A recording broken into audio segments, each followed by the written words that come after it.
स्वागत है आप सभी का सीओम एकेडमिया की इस ऑनलाइन लर्निंग प्लेटफॉर्म पे। प्यारे मित्रों, साथियों, आग, अनुज, अनुजा, जितने भी लोग इस वीडियो को देख रहे हैं तहे दिल से स्वागत है। और ये हिंदी के प्रैक्टिस सेट पार्ट 3 है, मतलब भाग 3 है। और इसी तरह से ये सीरीज आगे बढ़ती रहेगी। लेकिन आप लोग कमेंट बॉक्स में ये बताइए कि क्या आप डेली बेसिस पे प्रैक्टिस चाहते हैं या एक दिन के अल्टरनेटिव पे ये चाहते हैं। ठीक है, तो वो कमेंट बॉक्स में बताइएगा। चलिए हम अपनी जर्नी को फिर से स्टार्ट करते हैं। तो सबसे पहले लिखा है कि हिंदी शब्द कोश में अ किस वर्णमाला के अंतर्गत आते हैं। तो आपको सबसे ज़्यादा इम्पोर्टेंट होना चाहिए कि अ जो है उसी से बना है अह और अंक और अह। ये बात क्लियर है। तो इसका राइट आंसर क्या हो जाएगा? ये अ। क्लियर। चलिए, छ वर्ण किसके योग से बना है? मैंने बहुत पहले बता दिया था कि क आधा क प्लस सौ से बना है क्या? छतरी वाला छ। ये बात क्लियर है। चलिए, निम्नलिखित में से कौन सा शब्द अमात्रिक है?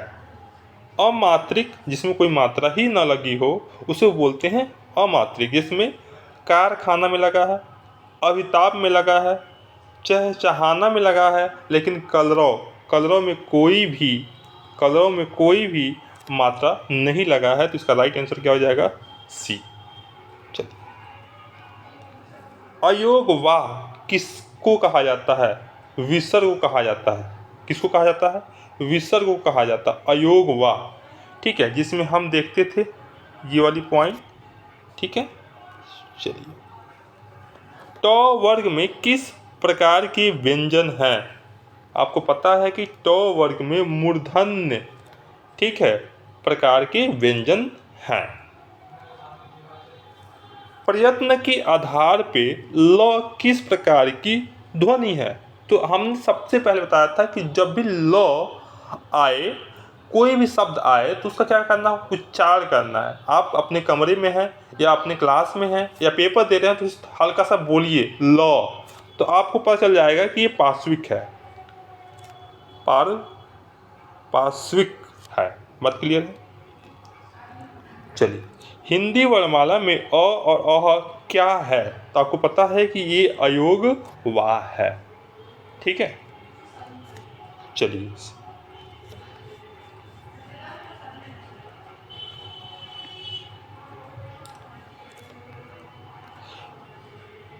अठहत्तर नंबर क्वेश्चन ये कह रहा है कि निम्नलिखित में से कौन सा संयुक्त व्यंजन नहीं है? तो आपको संयुक्त व्यंजन आपको पता है कि स नहीं होगा। छ आपको पता है कि आधा क सौ से बना है, त्र भी बना है, स्र भी बना है, लेकिन ये वाला जो स है ये एक संयुक्त व्यंजन नहीं है। संयुक्त व्यंजन वे व्यंजन होते हैं जो दो मतलब वर्ण से मिलके बने होते हैं। चलिए, निम्नलिखित में से कौन सा व्यंजन अस्पर्श संघर्षी है? तो आपको स्पर्श संघर्षी का मतलब बताया था कि तीनों स और ह अगर इसमें से कहीं आ जाए, ठीक है, तो ये संघर्षी होते हैं। लेकिन अस्पर्श संघर्षी क्या होते हैं? जिसमें जो आ रहा है, देखिए जो, तो अस्पर्श संघर्षी ये हैं। ठीक है, य र ल आपको पता है क्या बताया था। चलिए, हिंदी वर्णमाला में व्यंजनों की संख्या कितनी है? जो व्यंजन होते हैं वो कितनी संख्या है? 33। ठीक है, चलिए, हिंदी शब्दकोश में छ का क्रम किस वर्ण के बाद आता है? तो मैंने पहले ही बता दिया था, इसका आंसर क हो जाएगा। चलिए, ए के उच्चारण स्थान का नाम क्या है? मतलब ए के उच्चारण स्थान का नाम क्या है? तो आपको पता होगा कि कंठ और तालव्य से ये मिलके बना हुआ है। जब भी उच्चारण की बात आए तो आपको बोलना है। निम्नलिखित में से कौन सा वर्ण अंतस्थ नहीं है? तो आपको पता होना चाहिए य र ल व ये अंतस्थ व्यंजन है, और लेकिन ह जो है वो अंतस्थ व्यंजन नहीं है। ठीक है, चलिए, अघोष वर्ण कौन सा है? अघोष, ठीक है, तो अघोष वर्ण इसमें देख लीजिएगा, इसमें राइट ऑप्शन श हो जाएगा। निम्नलिखित में से हिंदी की तालव्य ध्वनियाँ कौन सी है?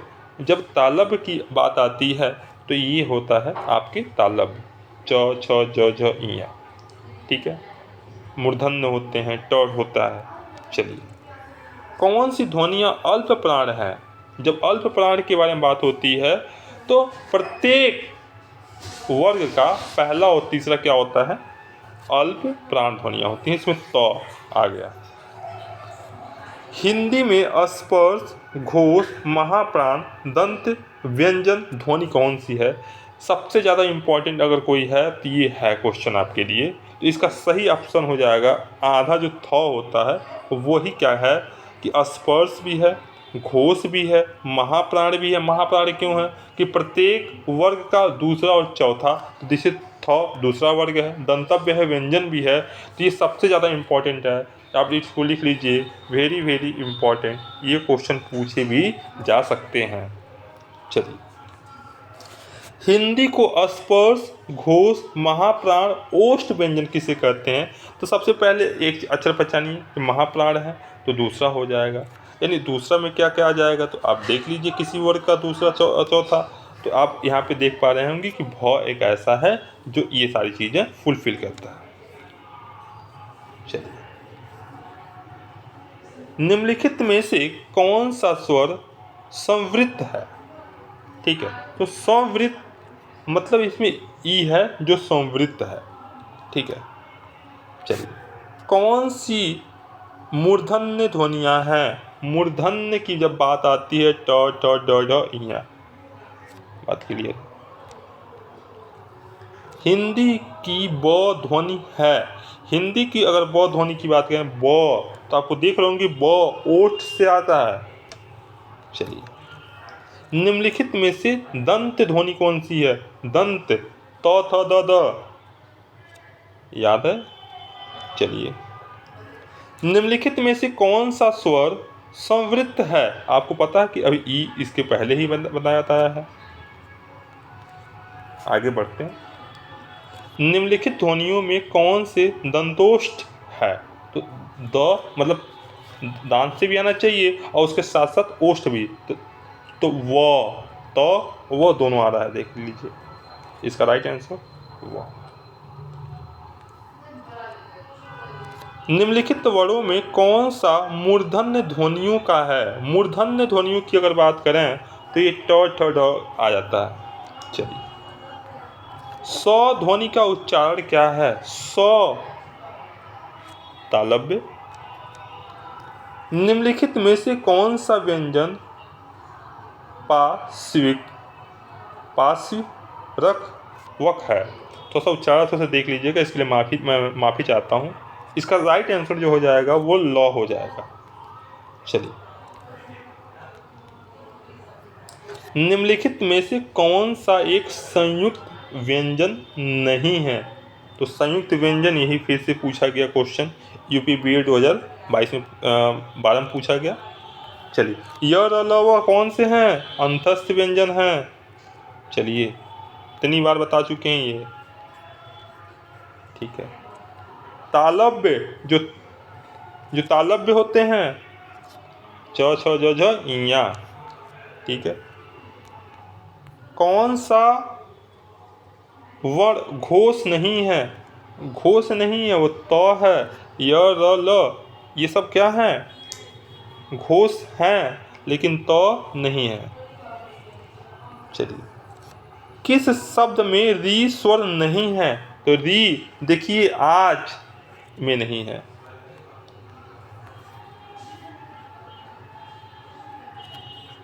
ठीक है, अब हम विराम चिन्ह पे आ गए हैं।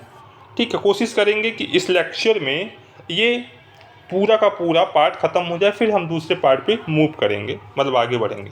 क्योंकि हमें भी ये है कि एग्ज़ाम से पहले सारी प्रैक्टिस करा लेना। हर एक क्वेश्चन जितने भी टाइप से पूछे जा सकते हैं वो सब के सब आप लोग कमेंट बॉक्स में जरूर बताइएगा कि ये सीरीज कैसा आपको लग रहा है। ठीक है, किस वाक्य में विराम चिन्ह का उचित प्रयोग नहीं है? ध्यान से मेरी बात सुनिएगा। मैं मनुष्य में मानवता देखना चाहती हूँ, उसे देवता बनाने की मेरी इच्छा नहीं है। ठीक है, इसमें तो सही है। यह दूरी से बहुत दूर से आ रहा है, यह दूरी से और बहुत दूरी से आ रहा है। सुनो सुनो वह गा रही है। ठीक है, तो इस वाक्य में विराम चिन्ह सही नहीं है। ठीक है, आप ये ध्यान से देख लीजिएगा। चलिए, निम्न में से कौन सा विराम चिन्ह का प्रकार नहीं है? तो आपका जो विराम चिन्ह का जो प्रकार है, निर्देशक, लाघव, वितरण, ये सब के सब क्या है? ये विराम चिन्ह के प्रकार हैं, लेकिन उपदेशक ये कोई भी मतलब विराम चिन्ह का प्रकार नहीं है। मैं इसके लिए विराम चिन्ह पे एक वीडियो लेकर आऊँगा, उसमें समझा दूंगा कि विराम चिन्ह एक्चुअली में होते क्या हैं। ठीक है, तो आप लोग वहाँ से देख लीजिएगा। जहाँ वाक्य की गति अंतिम रूप ले ले, ठीक है, विचार के तार टूट जाएं, वहाँ किस चिन्ह का प्रयोग किया जाता है? जहाँ वाक्य की गति अंतिम रूप ले ले। भैया जब वाक्य कंप्लीट हो गया, अंतिम रूप ले ही लिया है, तो योजक चिन्ह तो का यूज करेंगे नहीं। अल्प विराम क्यों लगाएंगे भैया? जब वो अंतिम रूप पे है तो उद्धरण चिन्ह का लगाएंगे नहीं, लेकिन हम पूर्ण विराम का वहाँ चिन्ह लगा देंगे। तो यहाँ से हमारे क्या हो जाएगा? सेंटेंसेस कंप्लीट हो जाते हैं। चलिए, क्लियर है? सर, विराम चिन्ह प्रयुक्त होता है, ठीक है, एक संयोजक चिन्ह के रूप में। चलिए, विराम का अर्थ होता है कि ठहरना। विराम का मतलब क्या हो? ठहरना या रुकना। जब कोई भी सेंटेंस या कोई भी वाक्य हम पढ़ते हैं तो विभिन्न स्थानों पे कहीं कामा, कहीं अर्ध विराम लगता है। इसका मतलब ये होता है कि वहाँ पे रुकना है, ठीक है, थोड़ा सा पॉज देना है, चलना है। उससे से आपके जो वाक्य होते हैं उसकी खूबसूरती बढ़ जाती है और वाक्य का जो अर्थ होता है उससे चेंज हो जाता है। इसलिए विराम चिन्ह का होना बहुत ही ज़्यादा जरूरी होता है। चलिए, श्री कामता प्रसाद गुरु जी के अनुसार विराम चिन्हों को किस भाषा से लिया हुआ माना जाता है? तो आपको पता है कि विराम चिन्ह को श्री कामता प्रसाद गुरु जी के अनुसार अंग्रेजी से लिया माना जाता है। दिया है।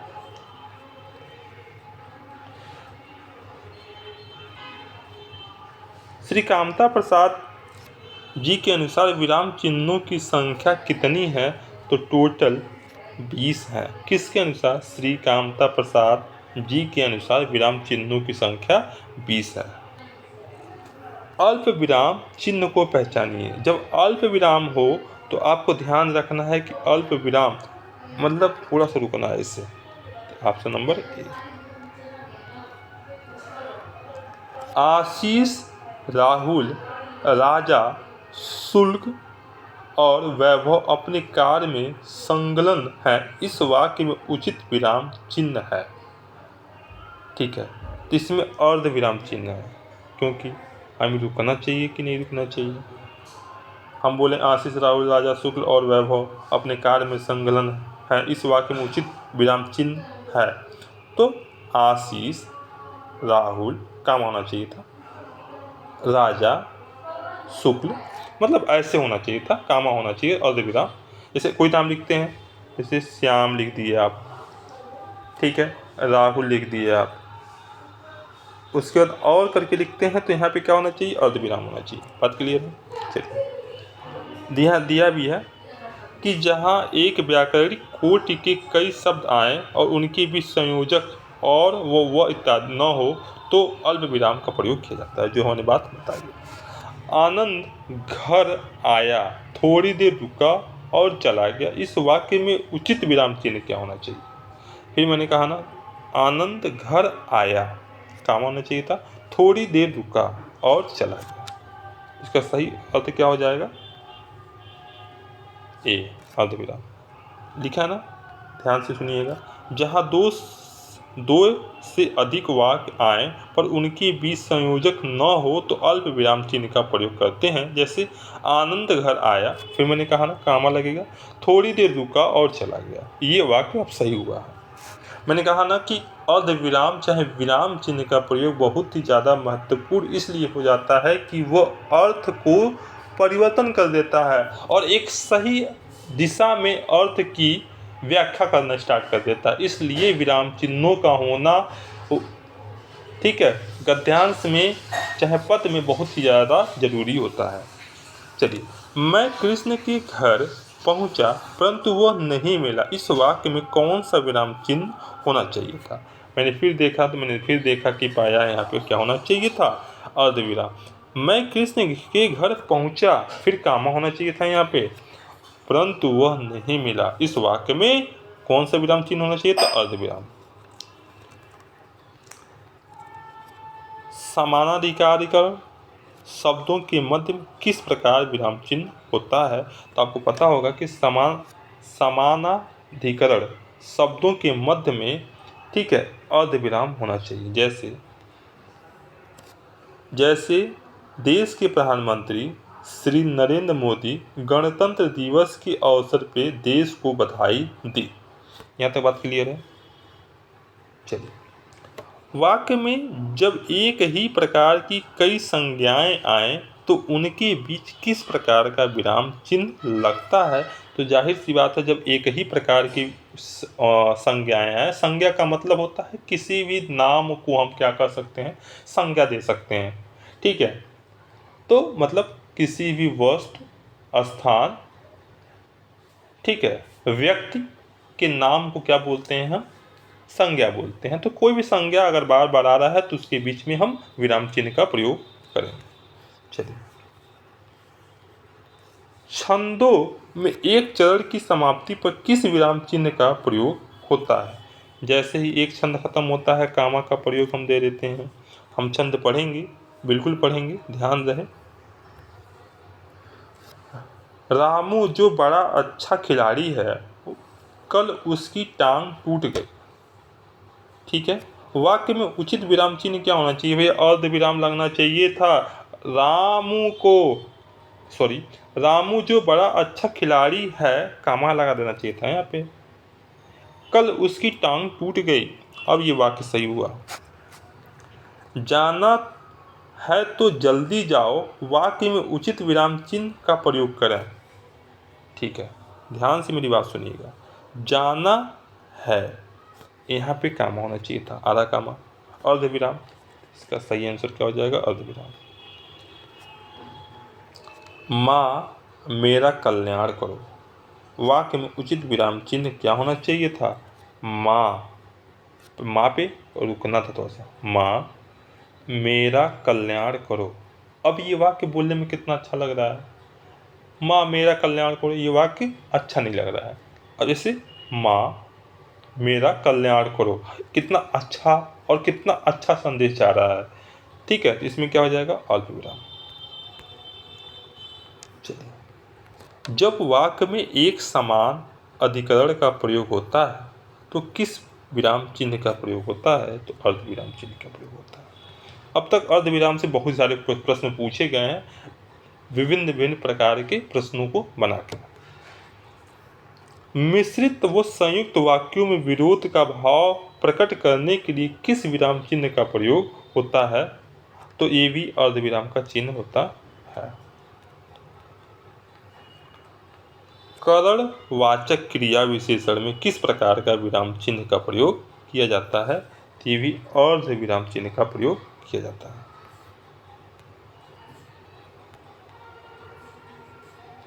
ठीक है, आगे बढ़ते हैं। MCQ सीरीज है तो इसलिए मैं ज़्यादा व्याख्या नहीं कर रहा हूँ। अभी MCQ सीरीज चल रही है, कुछ दिन बाद मैं थियरी की भी क्लास लेकर आऊँगा एग्जाम से कुछ दिन पहले। तो ध्यान रहे, क्लास को फॉलो करते रहिएगा। जो चैनल पे पहली बार आए हों, चैनल को जरूर सब्सक्राइब करें। कमेंट बॉक्स में जरूर बताएं कि ये चैनल पे आपको जो वीडियो मिल रहा है वो कैसा लग रहा है और क्या क्या रिक्वायरमेंट और आप लोगों की है जो मैं इस चैनल के माध्यम पे आपको ला के प्रोवाइड कर सकूँ, ठीक है। चलिए, पूर्ण विराम का प्रयोग किया जाता है वाक्य के आरंभ में? बिल्कुल नहीं भैया, कैंसिल कर देना। वाक्य के मध्य में? बिल्कुल नहीं, इनमें से कोई नहीं। वाक्य के अंत में?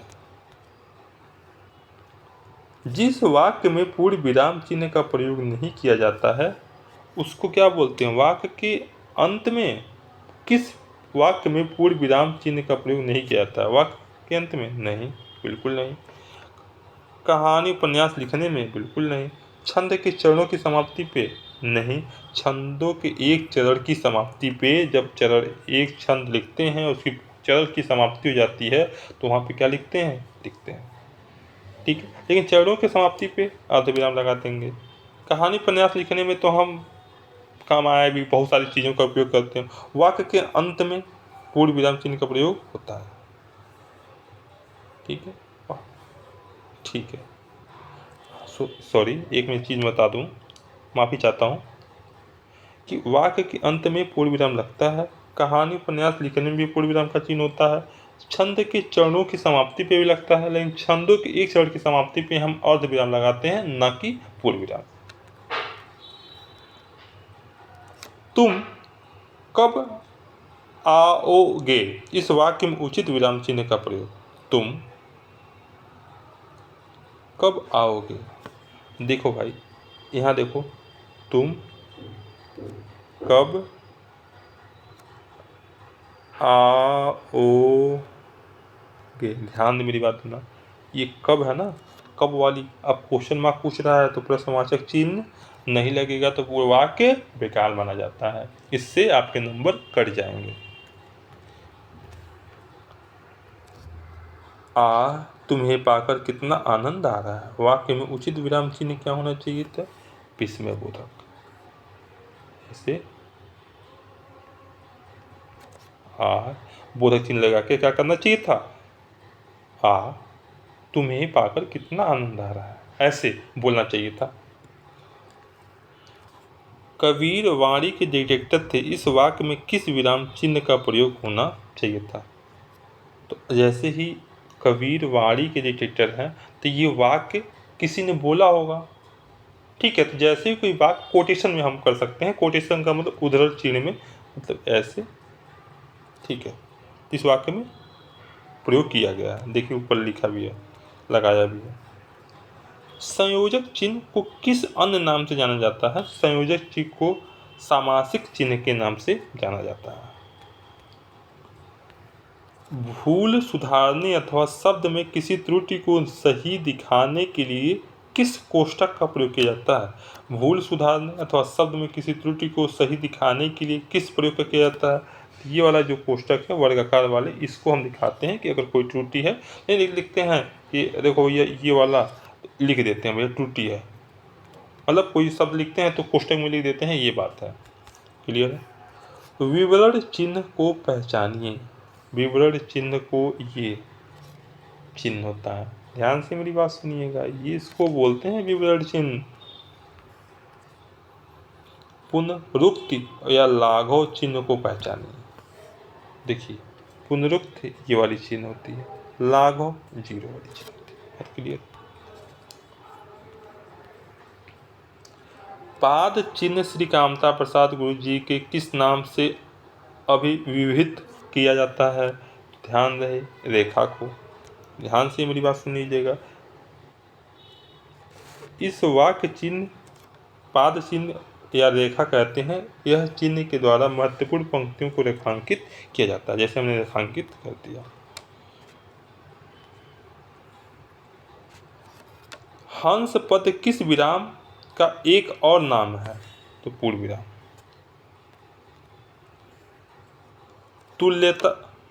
तुल्यता सूचक चिन्ह पहचानिए।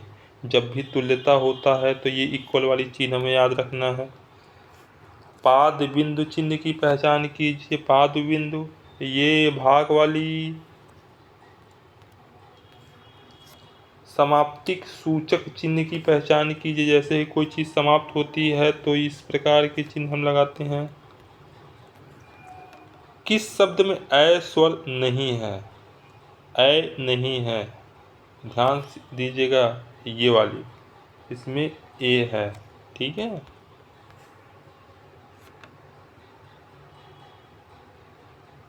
अच्छा हाँ।